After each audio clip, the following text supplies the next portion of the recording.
Well, so President Ramaphosa today paid a visit to Thakgalani village in Limpopo. Instead of a warm welcome, though, he was met with protests. The picket took place just after the president had inspected progress on a rural access road project linking several district municipalities in Limpopo. Unhappy residents say the president did not address any of their concerns. ENCA reporter Pulele Tweety-Jones was there and he joins us now. So, Pule, the president probably didn't expect a protest because he was there to celebrate this road that would create great links within the province.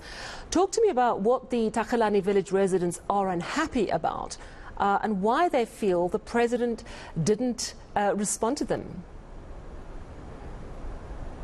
Well, basically, Sally, they feel as though this road was diverted and is supposed to be rather built in their community.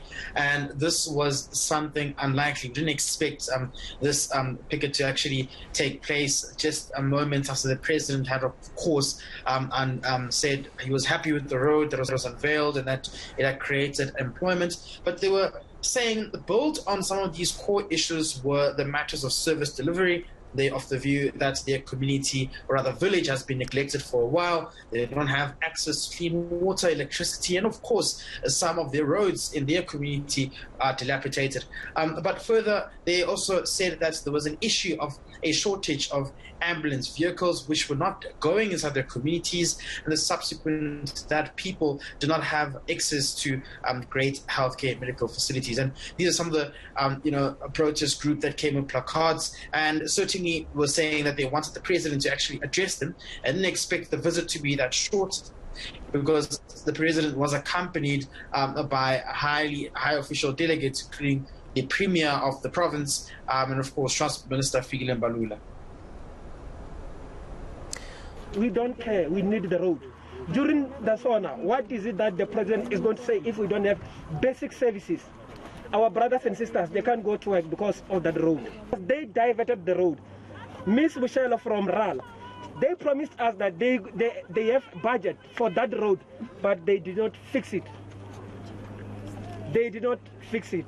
That is our problem right now. We are not happy. They were celebrating. We have nothing to celebrate. What are we going to celebrate if we don't have road? And I saw the one placard saying, Ramaphosa, please help. Did the president speak to the crowd at all? Well, definitely not. He only spoke to some of the supporters that were in attendance that came there. And, one thing that should be highlighted, Sally, is that his security was actually beefed up, and they were not allowing anyone close to the event who was not authorized to be there. And that's why at some stage this picket was actually blocked from the initial event that was taking place, we are told.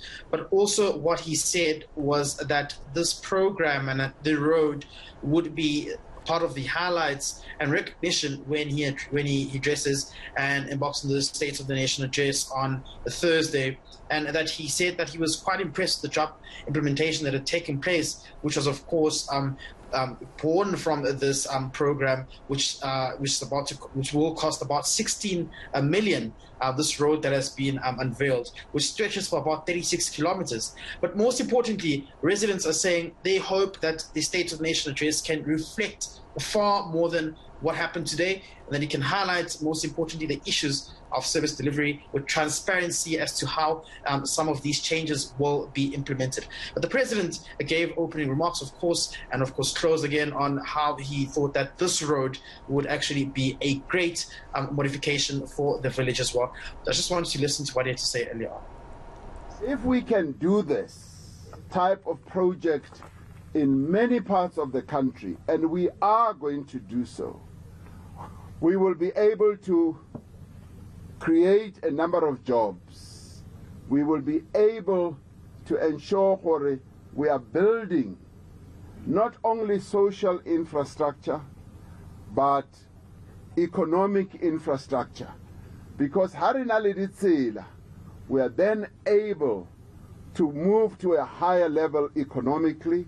We're able to move our goods, we're able to move our produce, and the companies can start being formed, emerging, because now they've got a highway They've got a way in which they will be able to transport their goods. Kana, how nyakwaha business, to transport your goods, you become discouraged. You just sit back, or how am I going to transport my products without a road? Now here, we have demonstrated, even deep in the rural area, we are able to build roads, and build roads cost effectively, even if it takes us a few years. So, Pule, help me out here, because on the one hand, we've got the president celebrating this road that has been built, saying it's going to help people move their goods around. But then on the other, we've got people protesting outside the event, saying, please help us, President Ramaphosa, saying that not enough is being done. You were there. What's your assessment of who was more accurate today?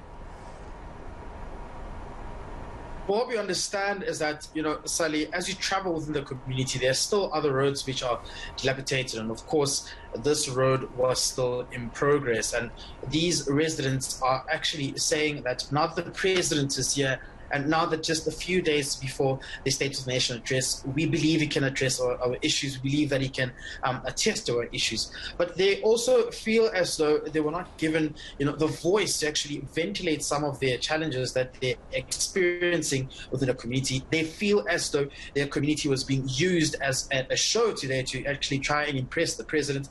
And these community members, like you've heard with one of the residents who spoke about, saying they believe that there was nothing to celebrate here, because we are still in poverty, we don't have access to electricity, there isn't water, and we were hoping that some of these issues would be delivered. So they feel as though there was no justice done to some of their complaints. And, Sally, while that's accompanied to that, we also tried to get comment from the president regarding some of the laundry list of challenges, which include, the persisting load shedding from Eskom, the July unrest reports, amongst other issues, when there will be an announcement in terms of the Chief Justice candidates who will be revealed. And he was, quite not considerate to the response to some of those issues. So there's still quite a lot of challenges the president has to attend to, which was one of this as well, where he was actually met with now these residents picketing, asking for answers, asking for clarity, saying there isn't enough transparency. You remember even the good party leader, Brett Heron, releasing the statement saying that they're hoping that the State of the Nation address will have transparency and how some of these issues will be implemented. So, Sally, it's quite a lot of challenges the president has to attend to, and we're hoping that the SONA as well will not only address some of these key issues, but also speak to some of those who feel as though they are marginalized, like the community members of Thakgalani in Limpopo. So very interesting. Thank you very much for that, Pule. So essentially residents felt a bit used. They may have a road, but so many other service delivery issues. They were hoping to get the ear of the president, but they didn't get that today. Thank you very much, our reporter Pule Letswiti Jones.